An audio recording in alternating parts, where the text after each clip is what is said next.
매주 월요일 날 시사를 씹고 듣고 맛보고 즐기는 영식당 코너입니다. 시사 양이 많을 때는 하루에 밥을 한 끼도 못 먹는 박영식 시사정치 에디터님 나오셨습니다. 안녕하세요. 네, 반갑습니다. 네. 이 코너명을 영식당으로 지었는데 YOUNG 영인가요? 아니면은 제로에서 밥을 먹지 말라는 뜻인가요?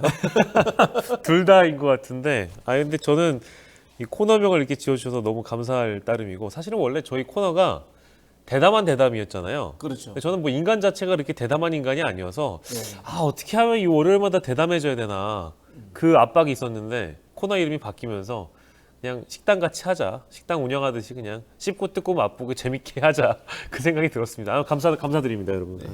아마 죄송합니다. 대담한 대담 제가 발음이 잘 안 돼서 영식장으로 바꿨을 수도 있습니다. 네.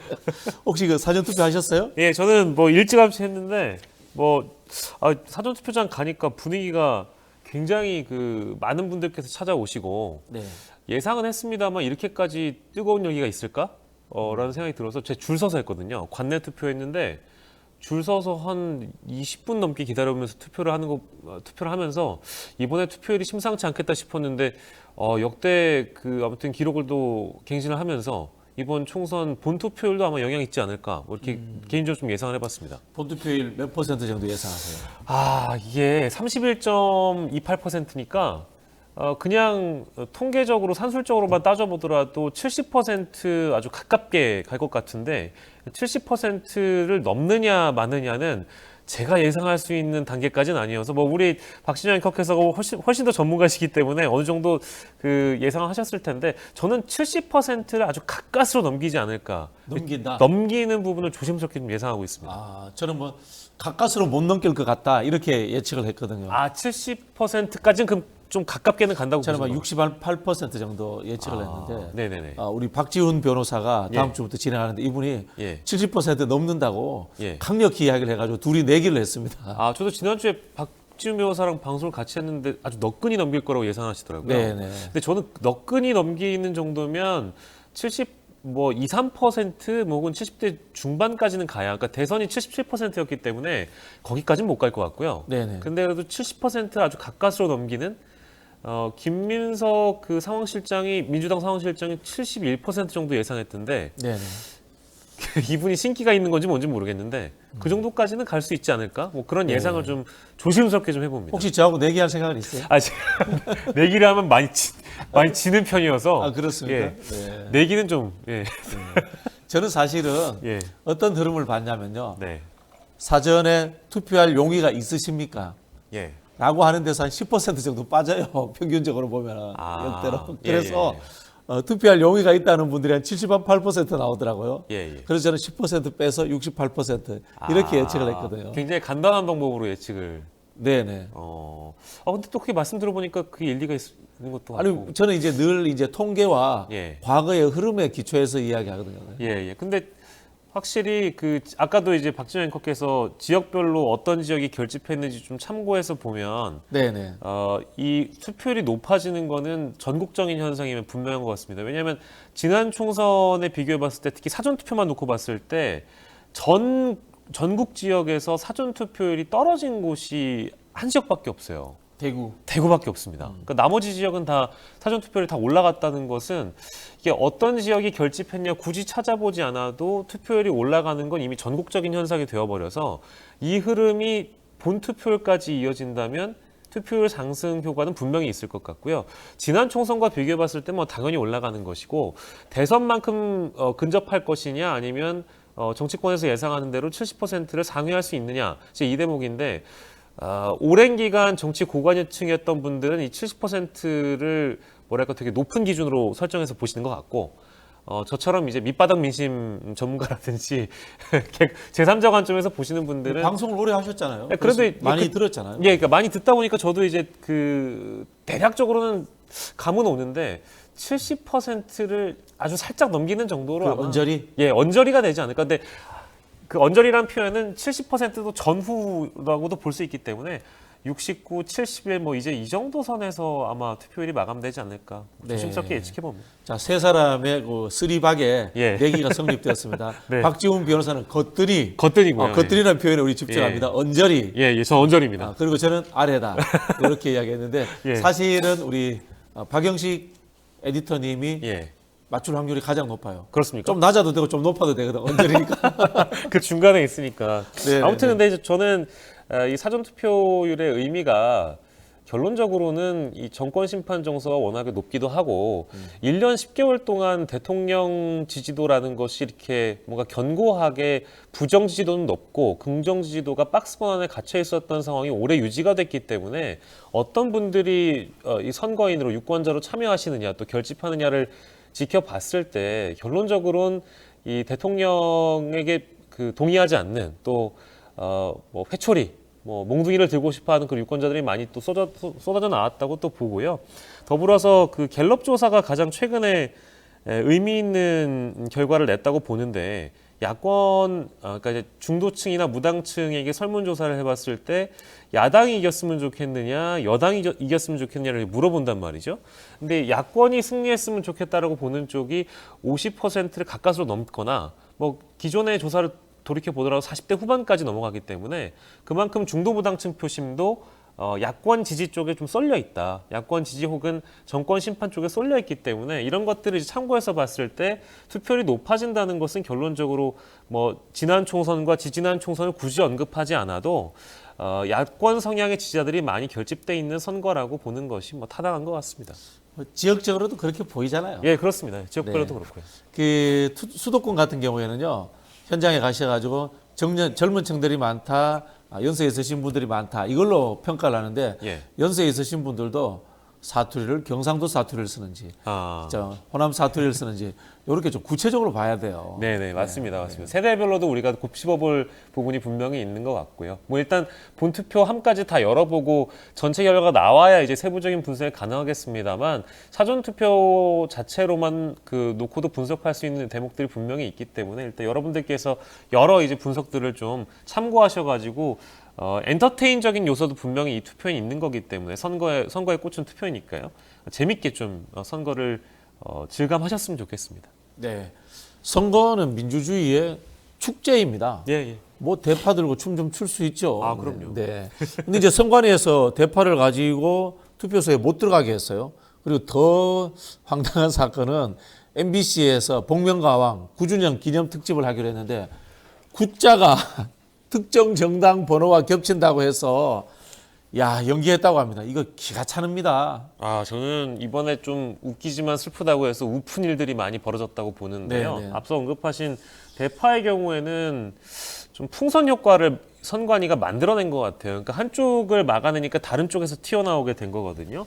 제대로 된 대처가 아닌 것 같고, 그러니까 법적으로는 물론 투표소에서 홍보나 뭐 유세 행위를 못하는 거니까 상징적인 물품이 있다라고 얘기하면 경고를 줄 수 있고 제지를 할 수 있다고는 보는데, 그러니까 대파가 과연 그런 것이냐 아니냐를 판단하는 문제가 남아 있는 거잖아요. 네네. 대파가 정치적 표현물이냐 아니냐를 따져야 되는 지금의 시기가 2024년이라는 게 저는 굉장히 좀 우픈 것 같고, 꼬리에 꼬리를 물다 보니까 다른 민원들이 많이 발생했습니다. 그러니까 사실 저는 결론적으로 별다른 대응을 선관위가 하지 않았다면 이런 풍선 효과도 없었을 거라고 내다보고 있는데요. 그러니까 다른 형식의 대파 렐레가 있었잖아요. 네. 대파 볼펜, 뭐 대파 그림이 있는 쇼핑백, 대파 머리띠, 혹은 뭐 쪽 파는 되는 거냐.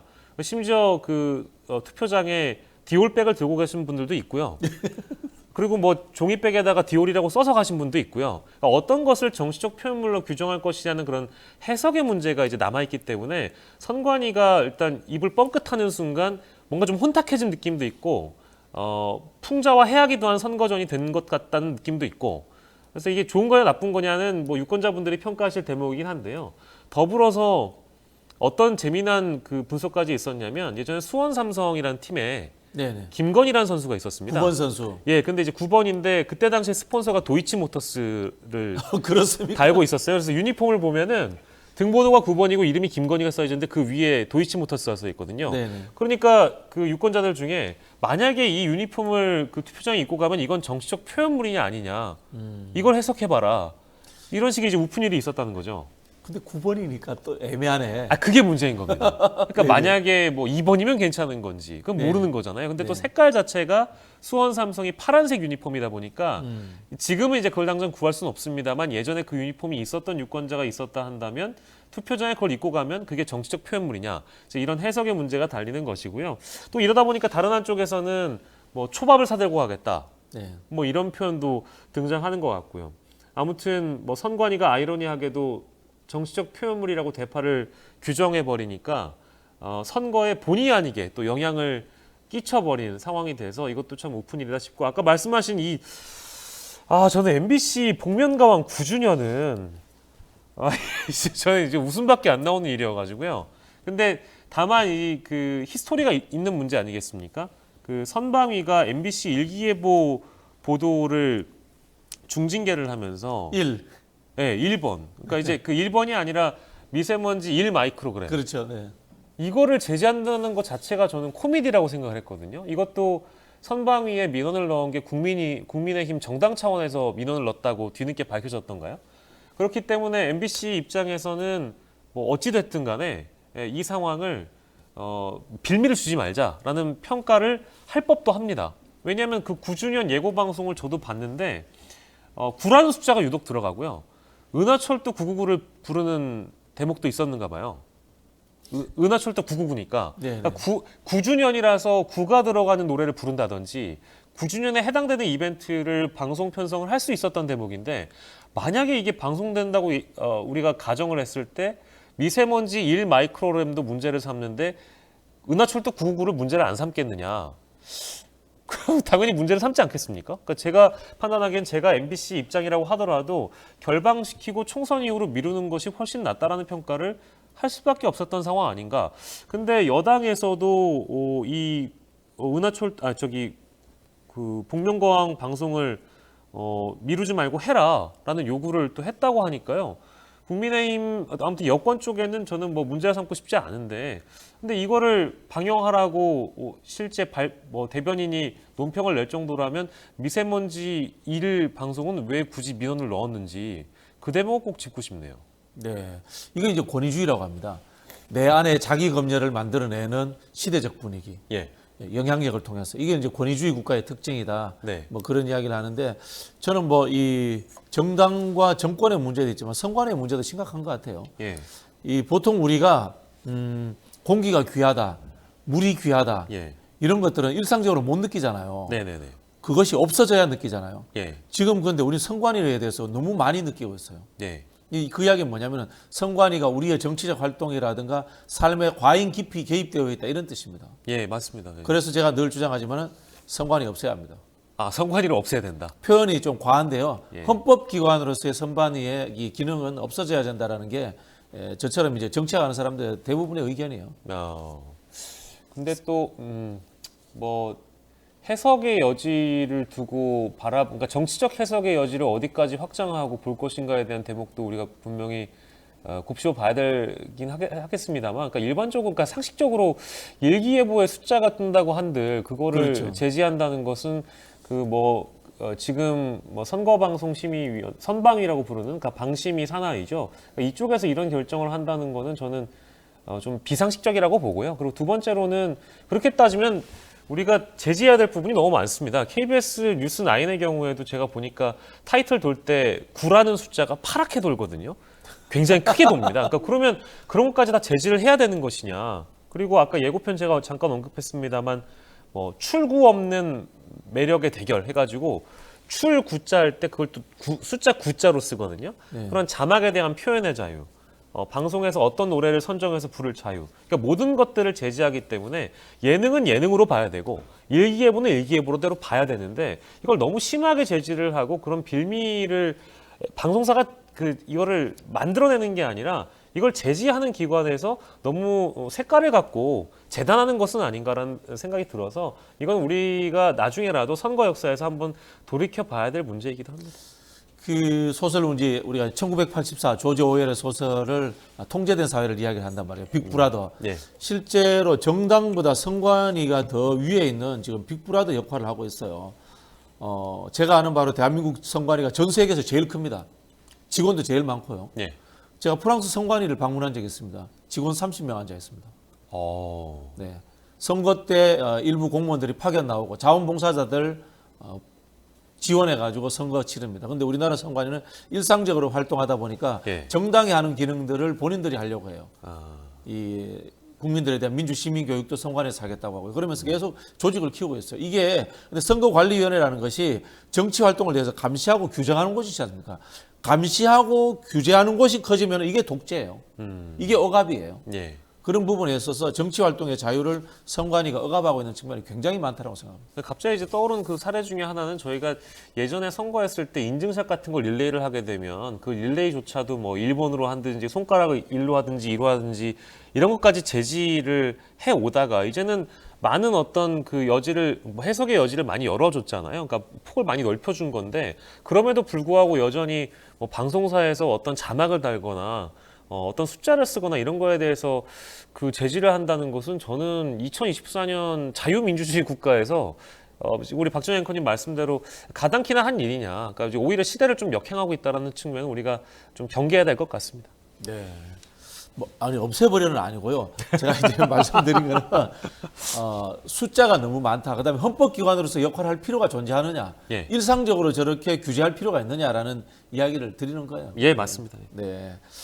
자, 우리가 딴 이야기로 잠깐 흘렀는데요. 선거 전에 이 한동훈 위원장이 유세를 어디를 가냐면요. 대전, 충남, 공주, 당진 이런 쪽으로 열심히 갔습니다. 가서는 범죄자들이 독재로 대한민국을 무너뜨리려고 하고 있다. 그런 이야기를 하고 있고요. 200석을 막아달라. 개헌 저지선을 지켜달라. 뭐 이런 이야기를 하고 있습니다. 보수표 결집을 위한 엄살인지 아니면은요 실제로 현재 상황을 그렇게 보고 있는지 궁금하네요. 저는 뭐 둘 다인 것 같은데 일단 한동훈 비대위원장 그 말한 걸 좀 곱씹어 보면 이게 범죄자라고 낙인을 찍는 게 이건 법조인이신데 무죄 추정의 원칙에 어긋난다는 걸 제가 뭐 지금 몇 달이 아니라 지금 1년 10개월째 짚고 있고요. 한동훈 위원장이 법조인 출신이시니까 이제 요거는 이제 짚는 부분이고 두 번째로 독재라는 거를 이제 언급을 해주시는데 한동훈 위원장이 민주당 쪽에서 검찰 독재 주장하고 조국혁신당 쪽에서 검찰 독재 정권 이런 거 얘기를 할 때 어불성설이라고 대응을 했거든요. 그러니까 이제 검찰이 실제 독재를 했다는 실체가 있는 거냐라고 주장을 했고 그러면 민주당 쪽의 검찰 출신 인사들이 그동안 독재를 했다는 거냐는 식으로 비판을 했단 말이죠. 근데 같은 논리라면 범죄자들이 민심을 무시하고 있다. 독재는 민심을 듣지 않고 정치하는 게 독재다라고 했습니다. 그러니까 이 논리라면 민심을 듣지 않는, 그러니까 여론에 제대로 반응하지 않는 분들이 누구였는지 제가 그동안 딱히 언급을 안 드렸었던지라 이건 그냥 넘어가겠고요. 그리고 세 번째로는 국회가 독재를 하고 싶다고 해서 독재가 되는지 제가 이제 그걸 좀 여쭙고 싶어요. 과연 그게 가능한 일인가? 마찬가지로 한동훈 대표가 검찰 독재는 불가능하다라고 말씀하셨기 때문에 불가능한 것처럼 말씀하셨기 때문에 국회 독재가 가능하냐? 행정부가 멀쩡히 있고 그리고 국회가 심지어 그동안 180석 이상의 다수 국회로 유지가 되었는데도 불구하고 독재는 어려웠거든요. 근데 뭐 나경원 후보나 뭐 한동훈 대표나 여당의 인사들이 말씀하시는 걸 보면 마치 야당 다수가 되면 국회 독재가 가능할 것처럼 규정하시지만 저는 그게 현실적으로 어려울 것 같다. 뭐 국회라는 곳은 여야가 고루 분포되어 있는 곳이고 지지층, 그러니까 지역의 민심을 반영해서 국회의원이 선출되는 것인데 그런 의미에서 다수 골고루 분포가 돼 있는 이 의회에서 독재가 가능하냐 이 대목을 꼭 꼽고 싶고요. 제가 판단하기엔 그동안 국회에서 민심을 반영해서 응당 통과돼야 되는 법안이 통과되지 않고 대통령으로 하여금 거부가 돼 왔던 전국이잖아요. 그렇죠. 180석임에도 불구하고 대통령이 거부를 했다. 이태원 참사 법안이라든지 김건희 특검이라든지 이런 것들이 다 안 됐었잖아요. 그럼에도 불구하고 독재를 지금 이제 운운하신다면 글쎄요. 지금 4.10 총선에서 유권자들이 어떤 지점을 평가하고 어떻게 지금의 정권을 바라봐왔고 그간의 국회를 어떻게 걱정해왔고 우려해왔는지를 평가받는 대목이기 때문에 한동훈 비대위원장의 말씀을 제가 동의하기는 좀 어려운 것 같고요. 뭐 앞서 박진영 앵커께서 짚어주신 대로 이런 발언들이 결과적으로는 실제 국민의힘이 열세에 있다라는 부분은 제가 재밌게 본 대목인데 골든 크로스를 언급을 하셨어요. 네네. 지역마다 그러니까 어떤 지역 몇 곳이 열세이고 이런 것들을 언급하시면서 골든 크로스를 언급하셨다는 것은 그간 이겨야 되는 지역에서 국민의힘이 뒤집는 결과를 낳았다. 그간 열세였다라는 거를 본인 입 밖으로 내뱉었거든요. 그러면 이것은 그러니까 열세였다라는 부분을 짚기도 했던 것이고, 그리고 더불어서 여러분들께서 도와줘야 이 골든 크로스가 확실하게 벌어진다라는 부분을 강조했던 거라서 두 가지 다 읍소도 하면서 동시에 투표장으로 나와달라고 짚는 대목이라고 저는 뭐 평가하고 있습니다. 네. 200석은 결국은 거부권 뭐 이런 이야기인가요? 200석은 대통령의 거부권. 그러니까 개헌 저지선을 개헌 저지선. 계속 말씀하시는 거니까요. 200석이 넘어가면 안 된다. 200석을 막아달라라는 대목이겠죠. 네. 그러면은 야당은 한동훈 비대위원장이 시키는 거 하면 되겠네요. 200석이 넘어가면은 개헌을 하고 대통령 거부권도 무력화시키고 예. 탄핵도 하고 이렇게 하면 되겠네요. 그죠? 예, 그러니까요. 네. 국회 독재라는 말은 삼권 분립 국가에서 성립되지 않습니다. 대통령제 국가에서 국회는 집행권을 가지지 못합니다. 견제와 감시라는 영역을 담당하기 때문에 대통령제 국가에서 의회 독재라는 표현은 성립되지 않고요. 내각제라면은 의회 독재라는 표현은 성립될 수 있다라는 제가 원론적인 이야기를 이런 부분에 대해서 잘 모르는 한동훈 비대위원장에게 제가 가르쳐 드리겠습니다. 네. 자, 윤석열 대통령이 사전투표 첫날에 부산에서 사전투표를 했어요. 그리고 이 부산대병원이죠. 권역별 외상센터를 방문해가지고 7천억 예산을 지원해주겠다 이런 이야기를 했는데 여기가 어딘가 하면은 이재명 대표가 부산에서 테러를 당해가지고 치료를 받던 곳이에요. 그러다 보니까 이게 정치적 의미가 있는 거 아니냐 예. 이런 비판들을 하고 있습니다. 예. 과잉 선거 개입이다. 예. 이런 비판을 하고 있는데 어떤 이야기가 나오고 있나요? 예, 저는 이게 대통령이 부산에 우리 박진영 앵커께서도 저보다 훨씬 더 많은 정치사를 경험하셨겠습니다만 부산에 대통령이 사전투표하러 가는 대통령이 있었던가요? 재밌는 분이에요, 진짜. 그러니까 저는 처음 말이 봤고요. 없어. 그러니까 사전투표를 하는 대통령도 아마 제가 알기로는 지금 문재인 대통령이 사전투표를 하신 적이 있었던 걸로 기억을 하고요. 그 다음에 지금 이 총선에서 지역에 내려가서 사전투표를 하셨던 대통령은 처음이고, 이것이 이제 관권 선거 내지는 선거 개입에 대한 의혹들 이런 것들이 나오고 있는데 일정 부분 동의를 하는 바이고 지양이 돼야 된다고 봅니다. 그러니까 부산에 내려간 것 자체가 좀 문제의 소지가 있는 행위 아니었냐라고 전 평가를 하고 있고, 부산에 가서 예산 지원이기까지 했다는 것은 일정이 부산에 있으니까 겸사겸사 내려가서 사전 투표한다라는 그 말씀이신 것 같기도 한데 그런 강변이기도 하기도 합니다만 믿기가 어렵고요. 그러니까 저는 크게 세 가지 짚고 싶은데, 일단 부산으로 향했다는 것만으로도 사전 투표를 하는 것만으로도 부산 민심을 자극할 수 있는 것 같고요. 이건 당연한 거 아니겠습니까? 두 번째로는 부산대병원 방문하셔가지고 예산 지원한다. 이건 동일하게 부산 유권자들의 민심도 자극하지만 지금 의정 갈등 국면이기 때문에 대통령이 얼마나 의료계에 관심이 지대한지를 보여주는 행위여서 이 부분도 저는 시기적으로 봤을 때 영향을 끼치려고 하는 전국 단위 이슈에 영향을 준다기보다는 지역 이슈에 영향을 주는 측면이 오히려 더 커 보이는 것 같기도 하고요. 세 번째로는 부산에 왜 영향을 끼치려고 할까? 이거는 부산 상황이 안 좋기 때문에 네. 국민의힘 선거에 영향을 끼치기 위한 하나의 행위라고 봐서 여론조사 지표가 여당 쪽이 그간 안 좋게 나왔던 것도 사실이기 때문에 그 측면에 영향을 끼치기 위함이다. 근데 저는 대통령이 움직일 때마다 구설에 오르는 게 좀 안타깝습니다. 왜냐하면 저는 짚고 싶은 부분 중에는 사전투표를 혼자 하러 가셨기 때문에 그 대목에서 우리 정치사에 대통령이 투표를 하는데 결혼하시지 않았던 박근혜 전 대통령을 제외하고 대통령 내외가 투표를 함께 하지 않았던 경우가 이번에 유일하거든요. 네. 그러면서 또 김건희 여사를 떠올리게 됐습니다. 김건희 여사는 어디 있는 거지? 떠올리네. 그러니까요. 안 와도 떠올리게 되면서 김건희 여사가 없는 걸 보고 여사는 어디 갔지? 라는 생각을 한 유권자가 분명히 있었을 거라고 보고요. 그러니까 이게 일정 부분 아까 저희가 짚었던 이 선관위가 대파 논란을 건드려서 풍선 효과를 일으킨 것처럼 네네. 대통령이 부산의 선거에 영향을 끼치기 위해서 사전투표를 했다가 오히려 안 좋은 쪽으로 김건희 여사는 어디 갔느냐? 디올백 사태 이후에 두문불출하고 있지. 왜 안 나오는 것이지? 김건희 여사의 디올백 수수 의혹. 이 대목이 떠올리게 된다는 것이죠. 네. 그러면 더불어서 다시 묻게 됩니다. 영부인은 그럼 언제 투표를 하는 거지? 이 질문을 안 하겠습니까?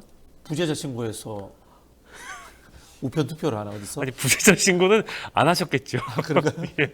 그래서 이제 사전투표에 등장을 안 하셨기 때문에 본투표에 김건희 여사가 투표를 해야 될 텐데 또 안 나오게 되면 만약에 지금 우리 민주주의 사회에서 영부인이 투표를 안 하신 적이 있었던가요? 글쎄요. 이제 그런 대목들이 유권자들에게는 또 떠오르게 된다는 측면에서 일종의 풍선 효과를 또 낳게 됐다. 이것이 이제 잘 하려고 하다가 다른 방향으로 이제 또 논란을 또 만들게 되는 이른바 풍선 효과여서 대통령의 부산 방문은 뭐 저는 두고두고 또 평가해야 될 대목이라고 생각하고요. 다만 의정 갈등을 해결해야 된다는 의지로 부산대병원을 방문해서 예산 지원에 대한 언급을 했다라는 부분은 저는 긍정적으로 평가하고 싶은데 다만 그 대목보다는 아까 언급해드린 후자의 대목이 오히려 더 불거지는 거 아니겠느냐. 세심한 고려 없이 추진하는 것에 논란이 뒤따르는 것은 어찌 보면 당연한 일 아니런가 이런 평가를 해봅니다. 정치인의 일정과 메시지는 전략을 담고 있다. 제가 그런 이야기를 했는데요. 전략적으로 윤석열 대통령이 부산에 가서 투표한 게 도움은 될까요? 부산 선거에 도움은 될까요? 아니, 지금 이제 저희가 처음에 언급했을 때 네. 대통령의 지지도가 이렇게 일관적으로 낮은 적이 없는 상황이고 부정 지지도도 높은 상황에서 대통령이 계속적으로 얼굴을 드러낸다는 것은 제가 판단하기에는 좋지 않은 영향을 끼칠 가능성이 매우 높고요.